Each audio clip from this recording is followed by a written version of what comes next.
So here I'll be focusing on the dog's face, just a portrait of the dog. I want to start off by shaping the dog's, just mapping out the dog's head, looking at it as a shape. So I start off with the top of the head, and I'll be going down, making a line just to map out how far or how long I want the face to be.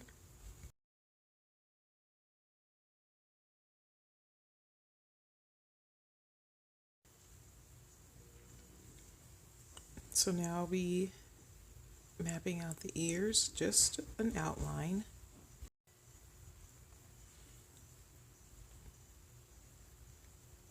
Now, as I try to do the other ear, I did make a mistake and not look at how long the other ear was, because that's what you want to do. Make sure you're somewhat even, and then I start to also look at the image itself. So that's why it's really good to draw lightly when you're first sketching out what you like on paper. So then you can go back if you're painting. Sometimes it's so light that you can go over it, but at other times, you might want to outline. Just it depends on what you're doing. If you're drawing, painting, using markers, it's always good to just map out the shape of the object. So as I drew a line in the middle of the face, that's going to show me where I want to place the eyes. I even draw an imaginary line across where I see the eyes should go. And then the nose will help me map out everything else around or inside the face. So yeah, it's still, I'm drawing lightly, just giving everything shape, even the eyes, just the shape, possibly how big I want the eyes to be. And if it looks good, I'll just start to paint.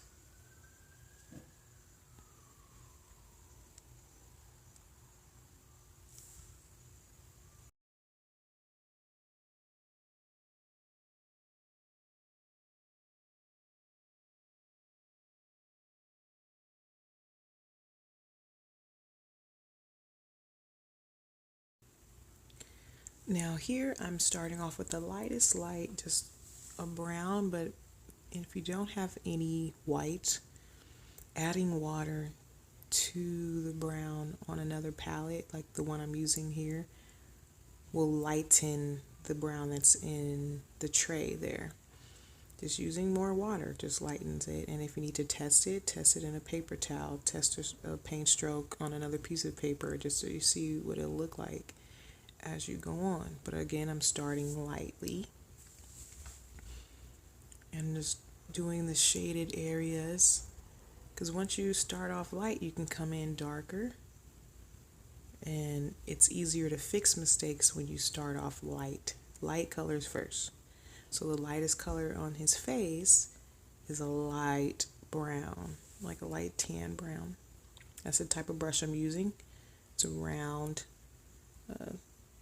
skinny tip.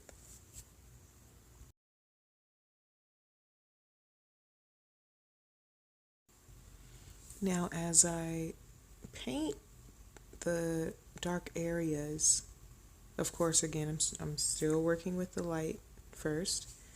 I want to make sure my strokes are going in the form of how the hair is going in a certain direction on the dog.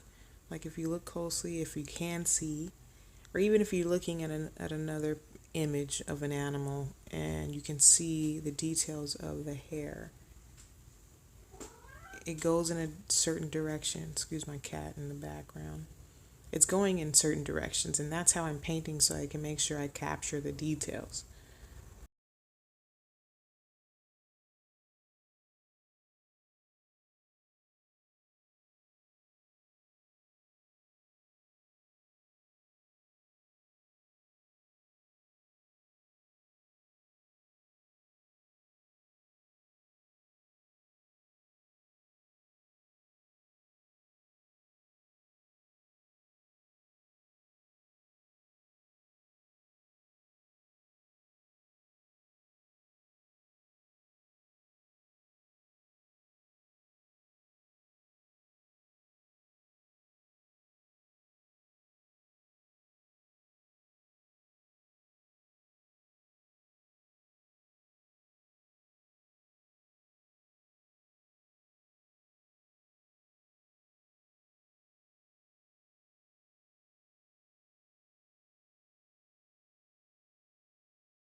So as we wrap up this painting, well, this section of the painting, check out part two where we'll continue